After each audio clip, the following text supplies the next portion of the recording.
Bonjour les amis, bienvenue sur votre chaîne aimée XVC TV. Ok, ce matin nous allons vous corriger le devoir 4.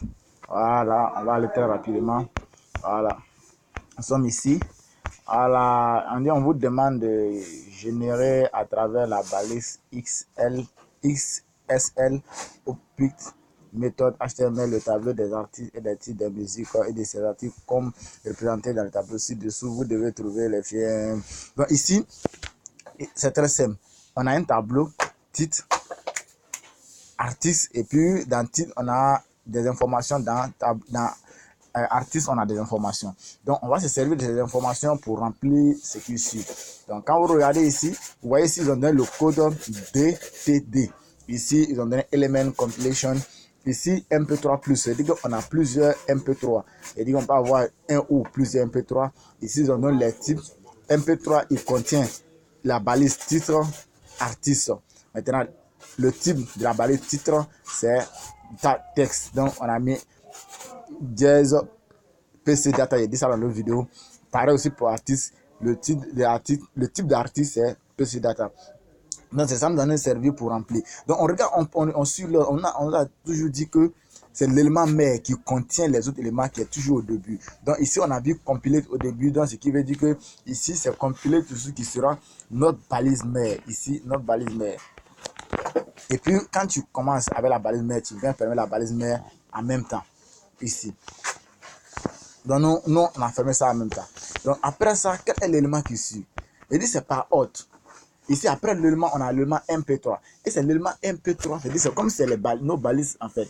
C'est l'élément MP3 qui contient l'élément titre et artiste. Donc, on va d'abord déclarer notre élément MP3. Mais puisque c'est lui qui contient titre et artiste, on va le fermer après avoir fini de déclarer titre et artiste. Donc, on déclare titre. Et dans titre, on vient regarder. Le premier titre que nous on a ici, c'est Les gens sont contre moi.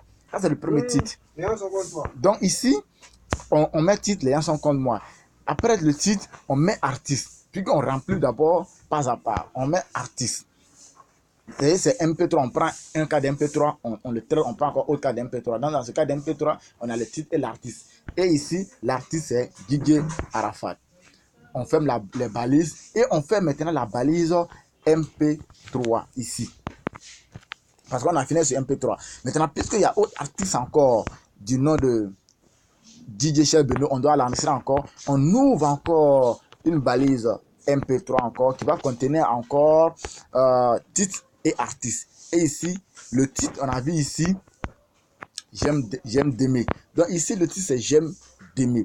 Après ça, l'artiste, c'est DJ Chef Beno. Vous pouvez remarquer ça ici. Ok. Donc, on continue. Donc ici, après ça, on a compilé l'artiste et vous voyez que le test était rempli en moins de 2 minutes ou 1 minute.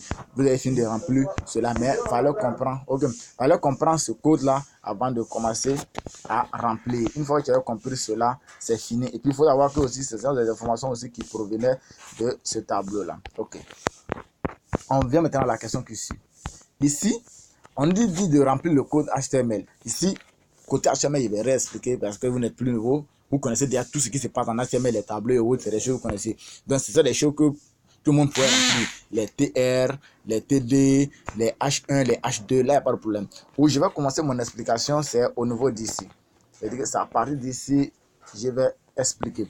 Donc, ici, on a XLS, ce sont comme les styles en CSS. Quand on a fait CSS Bootstrap, il y a des classes qui sont déjà prédéfinies et à travers ces classes, on fait des actions. Je prends par exemple div container qui permettait de centrer notre page par rapport au cas de travail. Donc ici, la fonction aussi, la fonction for each,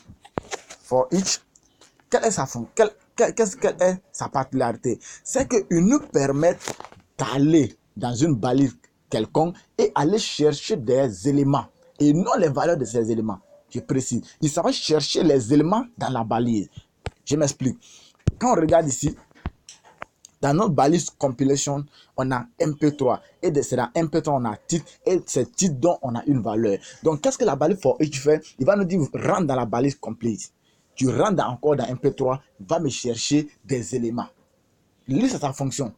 Et maintenant, la balise qui suit, la balise for each, for value of ici, cette balise-là, c'est un attribut, c'est elle qui va permettre maintenant, on lui dit, tu rentres dans la maison, il y a une maison, tu rentres dans la maison, tu fouilles dans la maison, tu vas voir une caisse. Lui, c'est son travail qui est là. Maintenant, value of lui va dire, mais dans la caisse, enlève, il y a quelque chose dedans, il faut l'enlever. Donc, vous voyez, ils ont deux fonctions un peu différentes. Lui, il va te dire, il faut rentrer, tu prends la caisse, mais tu dis pas qu'il y a quelque chose dans la caisse que tu dois utiliser. Donc, c'est for SEL, for, comment on dit, value of, c'est lui qui va te dire, non, ici, il y a une valeur, il faut prendre. Donc, vous voyez ici, for each, il a dit au début, compiler MP3, donc on est déjà rentré dans la maison, compiler MP3. Une fois là-bas, on nous dit maintenant, prends la valeur. Ou select quelle valeur? Titre. Il prend la valeur titre. Donc, qu'est-ce qu'il va faire? Quand tu as lancé ta page XML, automatiquement, il sent dans complete l'élément titre, il récupère la valeur. Donc, il va afficher j'aime la date. Donc, ici, après ça, on vient encore. On dit encore, il y a artiste là-bas encore. Donc, qu'est-ce qu'il fait? On dit value of select encore artiste. Il va rentrer quel est l'artiste? Guigui Arafat, il prend la valeur, il affiche.